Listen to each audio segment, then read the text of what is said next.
Olá, ouvintes e leitores, sejam bem-vindos ao Diário de Leitura, o programa do Ictus Podcast, onde a gente comenta capítulo a capítulo a leitura de livros maravilhosos. Todos os áudios apresentados aqui no Diário de Leitura foram originalmente postados no nosso canal de leitura coletiva lá no Telegram. Se você quiser acompanhar a leitura que a gente está fazendo agora, basta você acessar o link t.me/Clube Ictus. É claro que você tem que ter o aplicativo Telegram instalado também. A participação é gratuita, pode ficar tranquilo.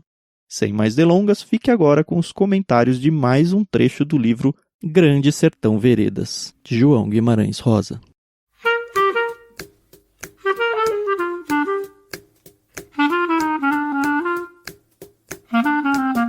Bom dia, Carol, tudo bem? Bom dia, Thiago. Tudo bem, e você? Tudo jóia. 7º dia de leitura e vai longe, né? São 20 dias úteis. Verdade. A gente está no 7º, mas 7º é quase 10 já, hein? Quase metade aí. Até o final dessa semana foi metade do livro. Isso. Muito legal. Hoje a gente vai da página 140 até a página 160. Hoje eu fiz uma coisa diferente. Para quem não sabe, eu gosto de ouvir alguém narrando e ler junto. Eu não sou nem só... Quando é livro assim, onde eu exijo um pouco mais de atenção. Então, eu não gosto só de ouvir. Eu gosto de ouvir e ler. Mas hoje, quando eu fui pegar o áudio, eu me baguncei. E ia perder muito tempo tentando achar o ponto que eu tava. Aí eu falei, vou começar a ler sem aproveitar o silêncio da manhã e comecei a ler. E aí é muito engraçado, porque eu tento sempre ler o mais rápido que eu posso para poder, mas sem perder a fluidez. E, rapaz, como faz a diferença você ter uma pessoa narrando? Ai. Eu não tive essa experiência. Eu nem gosto. Eu já tentei, tava falando com uma amiga ontem lá no Telegram. Ela tá adorando ouvir, ela me recomendou um outro livro em audiobook que ela sempre consome. Eu falei, ótimo, funciona pra você. Eu só vou pro audiobook. Já tentei algumas vezes, então não é preconceito, né? Mas eu só vou pra audiobook se algum dia Deus atrapalhar minha vista, assim, alguma coisa do tipo. Realmente é questão de gosto, né? É perfil, né? Porque, querendo ou não, quando você só ouve a leitura, primeiro que, dependendo da voz, dá sono, né? E depois você não pega tudo, né? Cada coisinha. No meu caso, por isso que eu falo que eu tenho que ouvir e ler junto. Sim. E eu culpo a Disney, sabia? Por quê? Porque quando a gente era pequeno, eu tinha uma amiga que ela tinha aqueles livrinhos da Disney contando as histórias, os desenhos, com um CDzinho. E aí a gente ficava na casa dela ouvindo. Eu lembro que toda vez que fazia plã, aí você tinha que virar a página. Era aqueles disquinhos que vinha numa casinha? Eu não sei. Já não Era lembro. Disco isso daí? Era CDzinho. Ah, não. Eu tinha disquinho de vinil, pequeno. Tinha isso da Disney também. Mas enfim, então. Não precisamos contar nossas idades assim tão na cara, né? Não é? Ai. Bom, acho que para começar a gente tem que voltar meia página aqui, começar na 139, porque eles estavam naquela questão com Hermógenes e tal, e aí mudou totalmente. O Riobaldo e o Diadorim, né? Isso. Mais o Riobaldo. Isso, mas aí mudou isso. Ele começou a lembrar de quando ele conheceu a Otacília na fazenda Santa Catarina, e aí ele gasta um tempo lá olhando para a vida, dando valor para as coisas pequenas, para a rotina. Os passarinhos. E isso faz um bem danado pra gente, né? Porque a gente precisa várias vezes na vida relembrar essas coisas, a importância dessas coisas comuns. Verdade. E ele, como a gente já falou ontem, ele percebe isso justamente em momentos de tensão. E é o que acontece com a nossa vida mesmo, né? Exato. O que eu achei interessante é que quando ele conhece aqui a Otacília, né, e ele fala que ela é muito bonita, que as mulheres eram bonitas, mas ela era a mais bonita, enfim, ele se apaixonou por ela, né? Sim. E ele percebe que o avô dela não é muito fã dele, né? Eu acho que não é muito dele, é do fato dele ser jagunço, né? Verdade. Agora, uma coisa que eu não entendi aqui. Ele falou que ele chegou na Fazenda Santa Catarina, né, que é a fazenda da família da Otacília, mas eu não entendi se ele foi pra lá fugido com o Diadorim ou se o bando inteiro foi junto. Porque teve uma hora aqui que me fez pensar que o bando inteiro estava junto. Eu não lembro desse detalhe. Não sei, mas eu acho que junto lá Ah, acho que tinha mais gente, porque ele até dá uma reclamada que os outros começam a falar da Otacília. Isso. O texto é mais focado nele, no Diadorim, no Riobaldo e no Diadorim, mas parece que tem algumas outras pessoas ali, eu não tenho bem certeza não. Mas também não é vital pra história não, né? Não, é que eu fiquei assim na dúvida, porque pelo que parece, a maioria dos fazendeiros dessa região costumavam abrir, né, as suas fazendas para os jagunços, né? Não sei se por bem, por mal, por conveniência. Eu acho que eles eram meio obrigados a fazer isso. É, Meio que a máfia que cuida das lojas aí e protege, não sim. sei. E aí, assim, ele fala que ele tá apaixonado pela Otacília, né? Ele até fala, casa comigo. Não, o Casa Comigo é outra. Cara, achei demais esse Casa Comigo. É uma graça. A Otacília tinha uma florzinha, ela tinha um. Deixa eu Ah, pegar é um can... Aqui, ó. verdade. Na beira da alpendra tinha um canteirozinho de jardim, com escolha de poucas flores. Das que sobressaíam era uma flor branca, que fosse caeté, pensei, e parecia um lírio, alteada e muito perfumosa. E essa flor é figurada, o senhor sabe? Lembrando que ele tá falando com o cara lá, né? O Aham, doutor. doutor. Morada em que tem moças, plantam dela em porta de casa de fazenda. De propósito plantam para resposta e pergunta. Eu nem sabia. Indaguei o nome da flor. Casa comigo. Otacília baixinho me atendeu. Quero o nome da Olha. flor. Falei, essas mulheres são Uhum. muito safas, meu. É, achei, não, e assim, achei engraçado que ele tá falando da Otacília, mas ele lembra da Nhorinhá, né, a filha da Ana dos Usa. Eu falei, gente, não me conformo. Ele ainda fala, né, Nhorirá, prostituta, pimenta branca, boca cheirosa, o bafo de menino pequeno. Confusa é a vida da gente. E eu falei, gente, esse Ele é cara. um homem, Carol. E mais pra frente a gente vê que ele não sossega, né? Caraca, meu. Mas é legal esse Ai, negócio ai. da prostituta, porque a planta lá, a flor, ela chama Casa Comigo. Só que um pouquinho Isso. depois ele fala que tem. Ó, e o nome da flor era dito, tal se chamava, mas para os namorados respondido somente. Consoante outras, as mulheres livres, dadas, respondem: dorme comigo. O nome da flor muda. E Pois aí que ele é. lembra da Nhorinhá. Aí é engraçado que ele tá todo nesse momento romântico, né, com a Otacília. Quando ele vira quem que tá lá com uma cara feia, Diadorim. E aí a gente percebe que o Diadorim se aproxima do casal ali, né, tal. Eles ainda não eram bem um casal, né? Não, mas ainda na flor, o É. Diadorim reparou e perguntou também que flor era essa, qual sendo? Perguntou o inocente. Ela se chama Liro Liro, Otacília respondeu. O que informou a altaneira disse, vi que ela não gostava de Diadorim. É, então, aí a gente percebe que a Otacília não foi com a cara do Diadorim e o Diadorim muito menos com a cara da Otacília. Isso, mas é que o Diadorim ele tem muito ciúme do Riobaldo, muito mesmo. Mas sabe o que eu achei engraçado? A Otacília não gostou do Diadorim e o Riobaldo achou bom. Porque o Diadorim era bonito, né? Ele ainda fala, bonito moço, tão esmerado e prezável. Aquilo pra mim semelhava um milagre. E a gente viu que a Otacília, ela fazia caras e bocas pro Diadorim, ela olhava pra ele com asco. Enfim, ela não era fã dele, né? Isso. E o Diadorim fica meio instigando o Riobaldo e até propõe um pacto entre eles, um trato, né? Diz aqui que o Diadorim tinha ciúme de mim com qualquer mulher, eu já sabia disso fazia tempo. Ai, ai. Aí ele fala, me intimou a um trato, que enquanto a gente estivesse em ofício de bando, que nenhum de nós dois não botasse mão em mulher nenhuma. E ainda mandou fazer um juramento sobre os santos evangelhos, né? Isso. E aí o Riobaldo promete, mas ele não consegue cumprir, né? Mesmo depois, assim, acontecem alguns outros casos, ele pega e fala, não acreditei em juramento, nem aquilo do seu Joãozinho bem, mas Diadorim me Uhum. vigiava. De meus sacrifícios ele me pagava com seu respeito e com mais amizade. E aí uma hora que ele falha, o Riobaldo, ele briga com o Diadorim, né? Ele fala, É, não sou nenhum, não sou frio não, tenho minha força de homem. Gritei, disse, mesmo ofendendo. Ele saiu para longe de mim, desconfio que com mais até ele chorasse. E era para eu ter pena? Homem não chora. pois é, a gente descobre que, infelizmente, o Riobaldo não se segura, e aí vai até pra um bordel, e ele fala lá que se satisfaz nesse bordel, fica lá um tempão, né?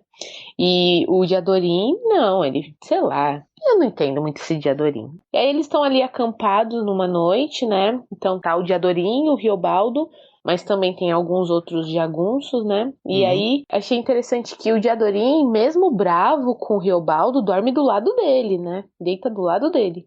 E aí ele pergunta: você tá gostando dessa moça? E o Riobaldo já sabia que o Diadorim era meio violento, né? Que não tinha medo de nada. Ele até fala: vixe, já senti a faca na mão dele ali. E aí ele fala: eu não tinha medo de morrer, mas ele mentiu, né? Ele: não, Diadorim, estou gostando não. E aí o Diadorim continua: você sabe qual é o seu destino, Riobaldo? Ele não responde. E aí o Diadorim levanta assim, se ajoelha, né? Você sabe qual é o seu destino, Riobaldo? E aí eu falei: o narrador não vai morrer, né? Porque tá narrando a história. Mas pode se machucar. Exato. Ou, pior, eu pensei, o Diadorim pode se machucar por causa do Riobaldo. Porque gente doida é assim, a gente viu isso no Até Que Tenhamos Rosto, É verdade. Né? Mas não acontece nada, né? Cão que ladra não morde neste momento. E aí a gente vê que o Riobaldo evita ficar falando da Otacília pra não ficar chateando. Isso, mas assim, na sequência desse texto, o Riobaldo fica pensando e fica se imaginando lá junto com a Otacília, né? Então ele fala que não de um lado, mas ele tá lá sonhando com ela. E sonhando com o Dot, né? Tem até uma parte aqui que ele fala.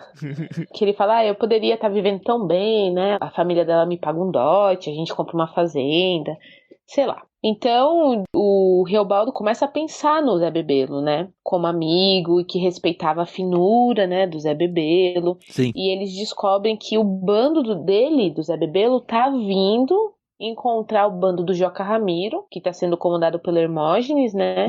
E coisa boa não devia ser, né? Sabe uma coisa que eu fiquei pensando? Lá no começo, o Joca Ramiro, ele morre, lembra?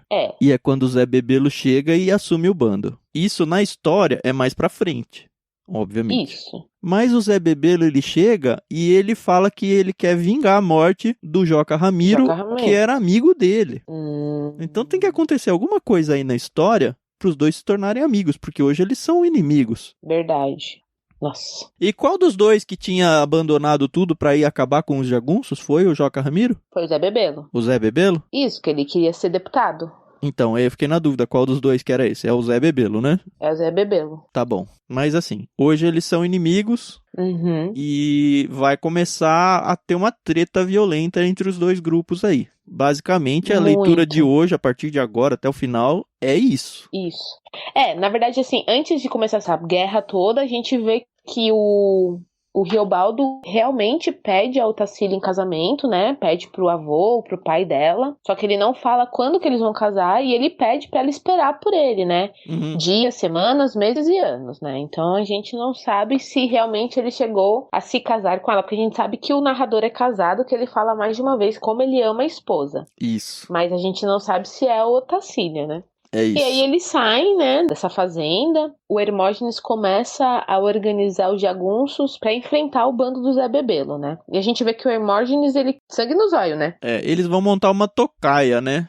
É muito bem descritiva essa parte. Eu achei muito legal. E é interessante que logo no começo o Hermógenes chama o Riobaldo e fala: Riobaldo Tatarana, que é o apelido dele, né? Tu vem, lugar nosso vai ser o mais perigoso. Careço de 3 homens bons. No próximo do meu cochicho. E aí ele fala que você mesmo que vai escolher. Isso. Primeiro fala que ele gostou da escolha, né? Apesar dele odiar o Hermógenes, mas porque ele foi exaltado e tal. E aí ele fala: escolhe 2 aí.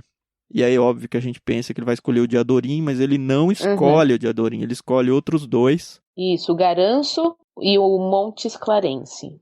Isso. E que bom que ele não escolheu o Diadorim, né? Pois é, que bom. Aí a gente descobre que eles vão, de noite, eles vão sair os 4, né? Hermógenes, Riobaldo, o Garanço e o Montes Clarence. E esse Garanço é aquele que queria muito ser amigo do Riobaldo e do Diadorim, né? E o Montes Clarence, é um pouquinho mais pra trás, antes dele escolher, ele dá uma roupa, né?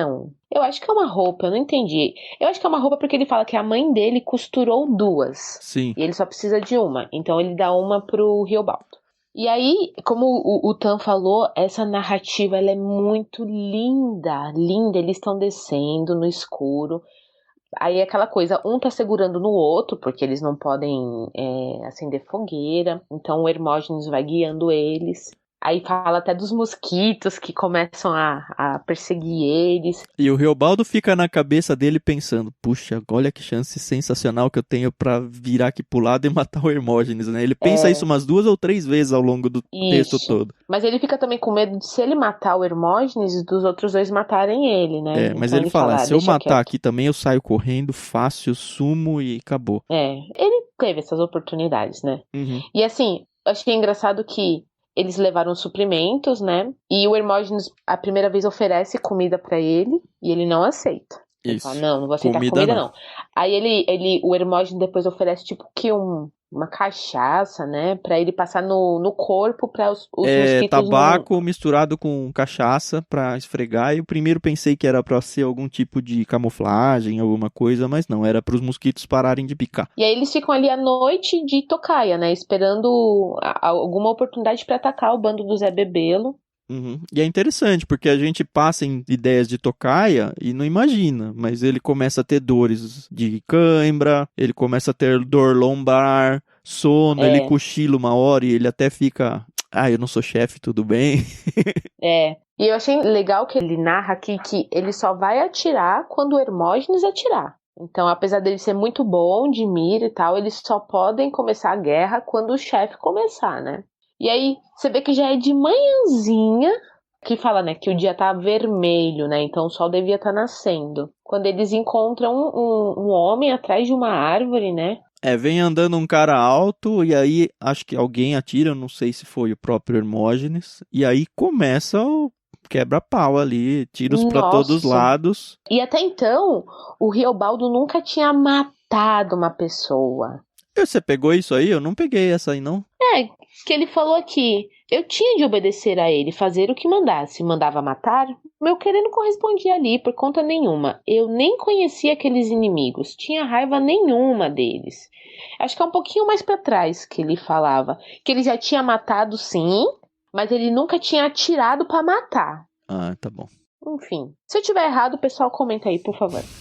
Isso. Aí, gente, o negócio vai horas. Sim, horas e horas. E eles lá de tocaia, porque se eles se mexerem, o Diadorim já tinha falado pra ele, ó, você sempre que puder muda de lugar, porque as pessoas percebem onde você tá e elas vão atrás. Elas vão atrás com faca, te pegam pelas costas. Isso, eles colocaram num lugar mais difícil de pegar, né? Porque na frente eles tinham as árvores, as proteções e atrás estava o rio. Então, difícil alguém conseguir chegar ali. Mas ele não faz isso, ele fica de tocar e ele fala, a hora que der ruim, eu vou embora. Vou embora, mas não tem o que fazer. Mas o negócio foi tão longe que aí sim, de novo, o Hermógenes oferece comida pra ele e ele fala, eu nem pensei se tava envenenado ou não, só peguei a paçoca lá, a mistura, né, a carne e tal. Comi e continuamos. E aí a gente percebe que o Garanço tá na frente do Riobaldo. E ele, tanto que ele fica falando que ele fica olhando as costas do Garanço e a mancha de suor vai crescendo nas costas dele, né? Isso é uma poesia, né? Muito se você legal. for trabalhar, por exemplo, com imagem num filme, é muito bonito. Isso até, enfim, bonito, mas enfim, é o que acontece mais pra frente. É poético, né? É poético. E aí a gente vê que o Montes Clarenses toma um tiro. Isso. Já cai morto. Aí é muito feio, né? Cai morto com a boca aberta lá. E o Hermógenes não quer que ninguém vá lá, mas o Riobaldo fala, não, eu vou, é o meu amigo, eu tenho que proteger, eu tenho que ver se eu consigo socorrer alguma coisa. O Hermógenes grita pra ele voltar e tal. Mas não tinha jeito, já era só corpo, né? Ele fala. E aí eles continuam, e aí a gente percebe que alguns homens do Zé Bebelo conseguem chegar onde eles estão e começa uma briga de faca, né? O Hermógenes até fala, não adianta ficar gastando munição aqui não. E aí é uma coisa meio que no braço ali, tal. Ai, essa parte me deixa assim, meio sem fôlego. A parte pra mim que pegou bastante foi a morte do Garanço, né? Poxa vida, porque do jeito que ele tava, ele ficou, né? Ele fala assim, olhava para as costas do Garanço, ela, a mancha, estava ficando de outra cor, o suor vermelho. Era sangue. Sangue que empapava as costas do Garanço. E eu entendi demais aquilo.